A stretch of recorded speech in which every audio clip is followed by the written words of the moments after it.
El último instrumento que vamos a ver rápidamente es el comparador de diámetros internos, que es un instrumento también muy frecuentemente utilizado cuando tenemos que medir dimensiones internas. No necesariamente tienen que ser diámetros, puede ser la distancia entre dos caras planas paralelas entre sí internas.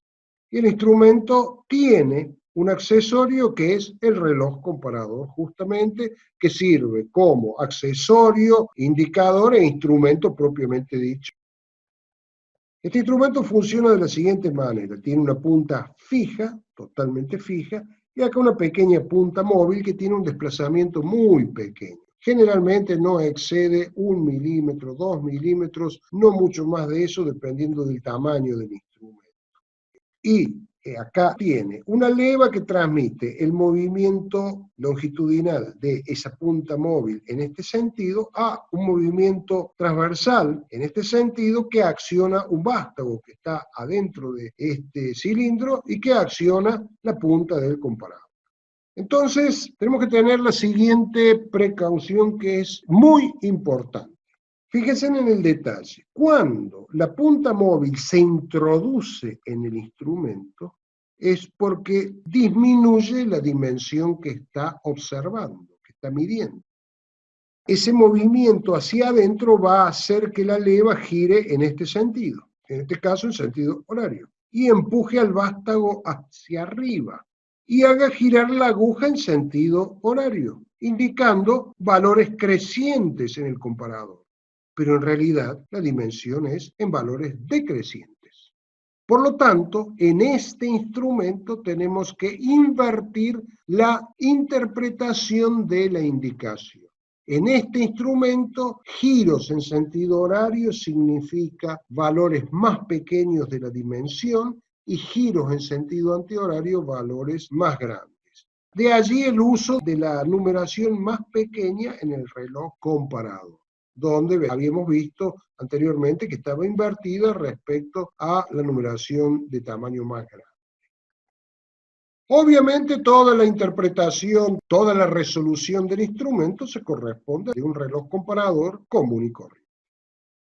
Esto es lo que estábamos mencionando anteriormente. Acá vemos en perspectiva el instrumento, la punta fija, la punta móvil está allí. Acá lo vemos en corte, la punta fija, la punta móvil que acciona sobre esta leva, que cuando gira en este sentido levanta al vástago que acciona sobre el palpador desplazando la aguja en sentido horario.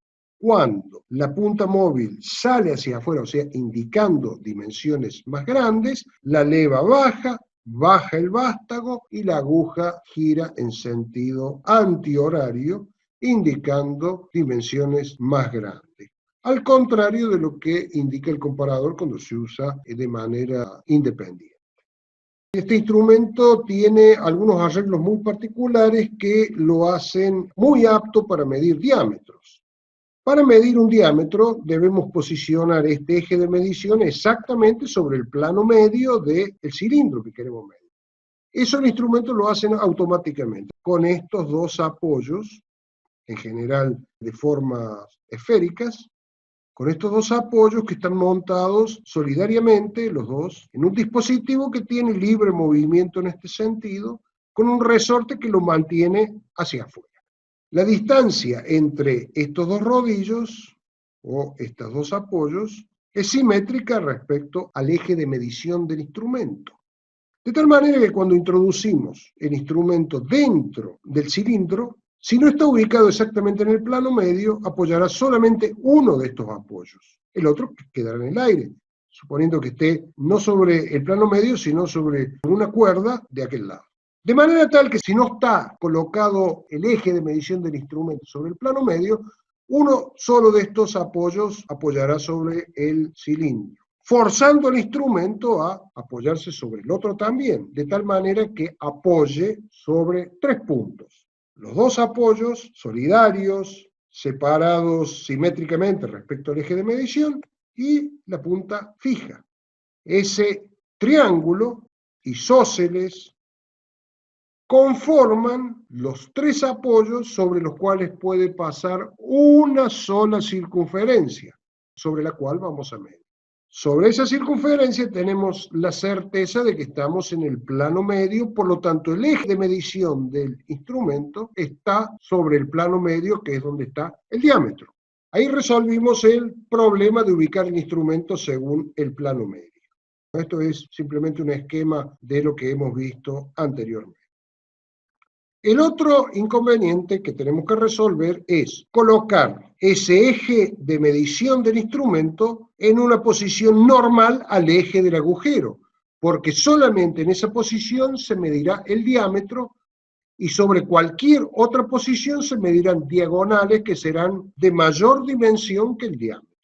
En definitiva, en ese abanico de dimensiones que comprenden todas las posibles diagonales en un sentido y en otro sobre el plano medio de ese cilindro, la dimensión más pequeña será la del diámetro. Eso tenemos que tenerlo en mente, porque buscaremos en ese plano, en ese abanico de dimensiones que podemos medir con este instrumento, la más pequeña.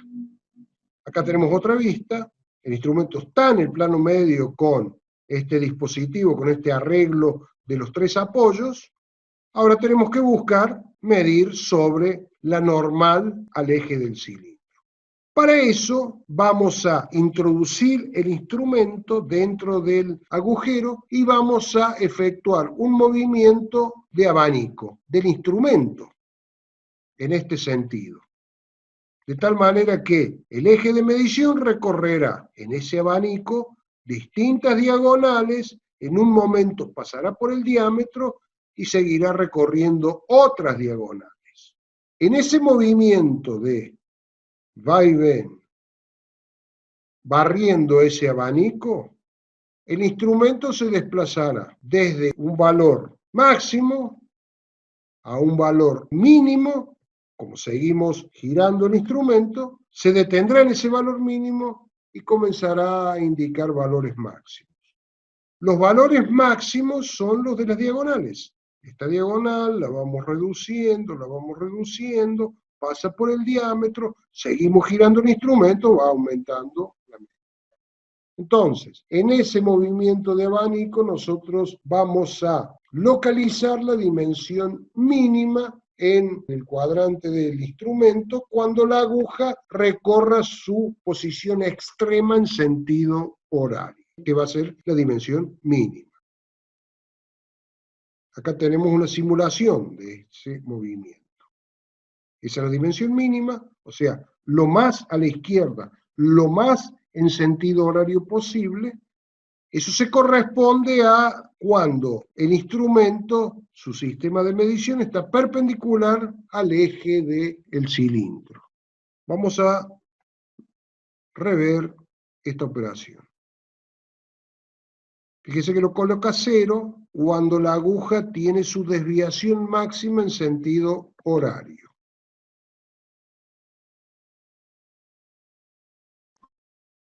Ese barrido en abanico de un lado hacia el otro lo realizo varias veces para detectar cuál es el valor mínimo y poder ajustar el instrumento. En este caso lo estamos ajustando, no estamos midiendo. Lo estamos ajustando al valor del diámetro del patrón. ¿Alguna duda respecto a cómo interpretar la lectura? Profe, cuando se ajusta, ¿cómo determina el valor máximo? No, el valor mínimo tiene que buscar. Recuerde que giros horarios indica dimensiones más pequeñas. Por lo tanto, usted al introducir el instrumento y al girarlo sobre este eje virtual que tenemos acá, usted lo hace con la mano. Usted lo toma el instrumento de este punto, que es de donde se toma, y hace este movimiento, lo hace girar. Entonces, el eje de medición del instrumento, que es este, toma esta posición. Al ir girando el instrumento en este sentido, va indicando cada vez indicaciones de menor valor. Usted se pasa del diámetro, comienza a indicar valores mayores. Vuelve para atrás, comienza a indicar cada vez dimensiones más pequeñas hasta que indica el valor del diámetro, la dimensión más pequeña, y si sigue girando, comienza a indicar valores más grandes. O sea, la aguja recorre en este sentido las dimensiones más pequeñas, llega al diámetro, y si usted sigue girando, se vuelve. Vuelve a hacer el mismo movimiento, llega al diámetro y se vuelve. ¿Cuál es el diámetro? La medida más pequeña. Y ahí ajusta girando el cuadrante para que la aguja en ese punto coincida con el cero. Recordemos siempre que si ajustamos con una medida y luego vamos a medir una dimensión mayor, en este instrumento la aguja girará hacia la izquierda en sentido antihorario y para una dimensión menor en sentido horario. O sea, a la inversa de cómo es la indicación de este instrumento del reloj comparador solo. Vamos a hacer un par de mediciones. Hemos ajustado con un patrón de diámetro 65 milímetros. Ahora medimos una dimensión. Primera cuestión, ¿la dimensión es mayor o menor a la que hemos tomado como referencia para el ajuste? Es mayor, porque ha girado hacia la izquierda. Por lo tanto, la dimensión será 65 milímetros, un centésimo, o sea, 0,1, más algunos micrometros, 5, por ejemplo. La medida es 65,15 micrometros.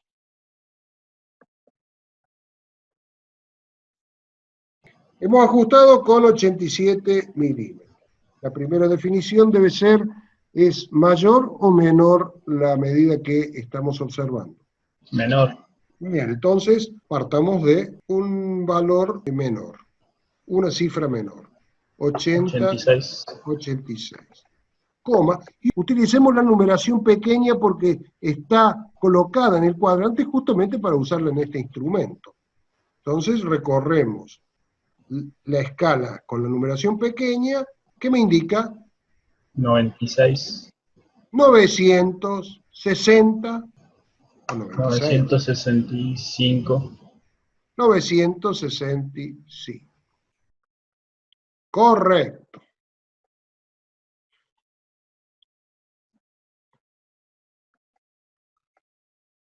Vamos a ver la indicación de este instrumento. Hemos ajustado con un patrón de 98 milímetros. Me tiene que decir si la dimensión que estamos observando es más grande o más pequeña. Más chica. Muy bien. Entonces vamos a restarle una unidad a esta dimensión, o sea, 97 milímetros, y vamos a utilizar en la escala la numeración pequeña para definir la cantidad de centésimas y micrometros que me está indicando, a partir de los 97 milímetros. 920 Muy micrometros. bien. 920 micrometros. Correcto.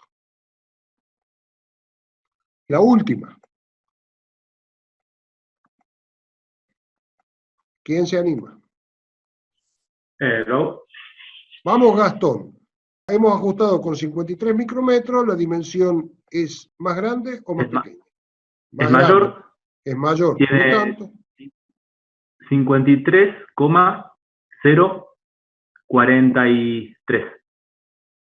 43 micrómetros. Muy bien. Correcto.